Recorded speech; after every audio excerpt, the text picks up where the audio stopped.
I had some kind of disappointing news recently. I don't know if you guys have gone through this, but so the first thing you have to understand, like my whole life, I've been diagnosed with OCD.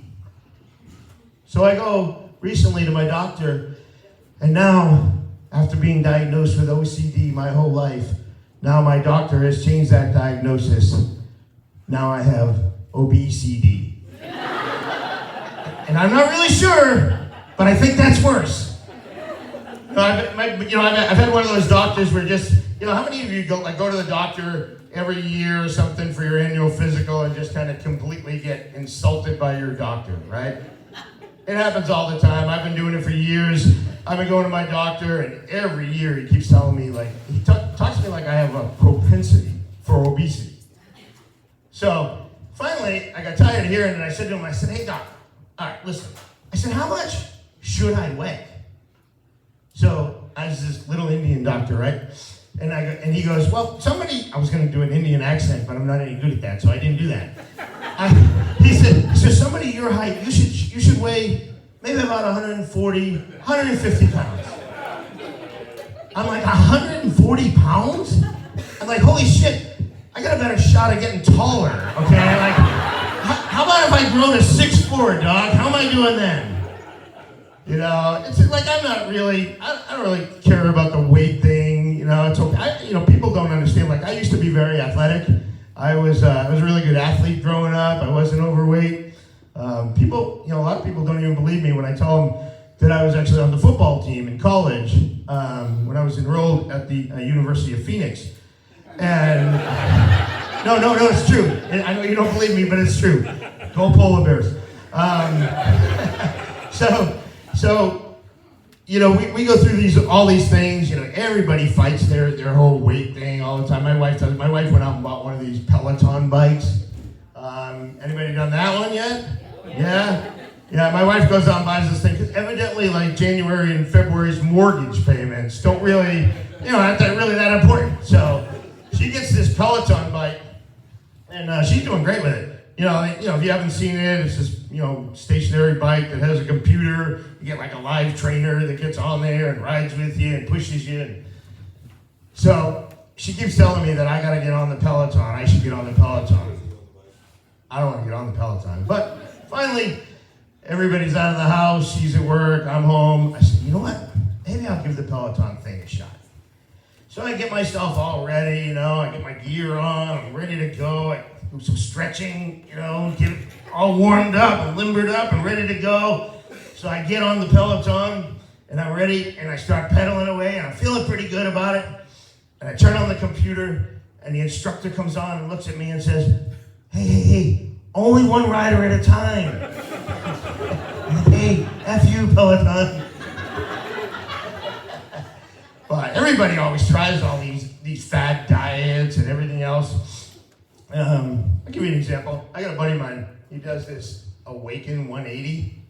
You guys familiar with that one? Awaken 180 weight loss. It's all over. It's like on every radio station. It's like the biggest fad going around. Awaken 180, Awaken 180. So my buddy does this thing, and I see him 6 months later. He's lost 80 pounds in 6 months. He looks absolutely fantastic. I'm like, oh, way to go, man. Keep it up. You're doing awesome. I see the same guy 3 months later. He's put every one of those pounds back on. I was like, holy shit, man. You just started your own weight program. Awaken 360.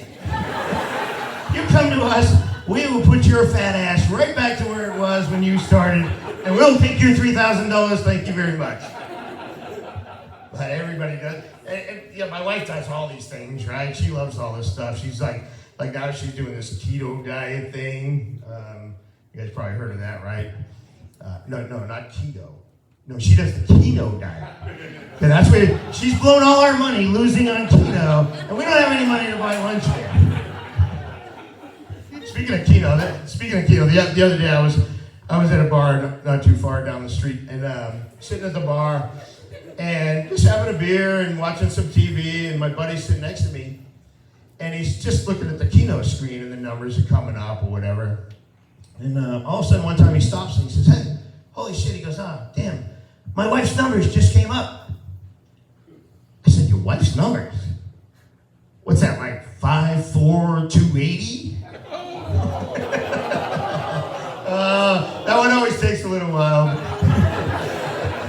It's not really my fault. I wouldn't make fun of her, but she does drink wine like Robin Mondavi needs the bottles back. So I think I'm okay with that one. But yeah, I just, I don't really care about the weight thing anymore because, let's face it, I've been married so long at this point, I'm just mailing it on in anyway. So, I'm so thankful that I'm married because, like, I just couldn't do the dating thing. Like, the dating thing would be really, like, I always had bad things happen to me in the dating scene, right? So, I'll give you an example.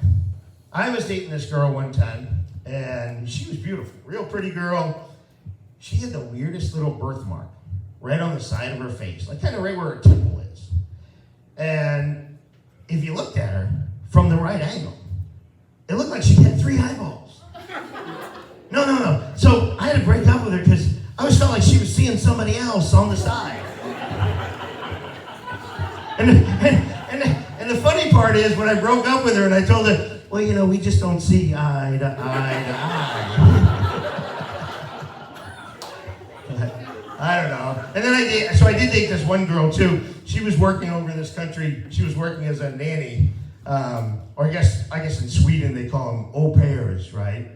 So her and I, we met on an online dating site. I don't know if you guys use this one. It was called plentyoswedishfish.com. And we didn't stick together long, her and I. No, that didn't work. And incidentally, by the way, I don't know if there's any single people in the room. And the online dating thing still kind of, puzzles me a little bit. But if I was single, I came up with the perfect online dating app. Okay?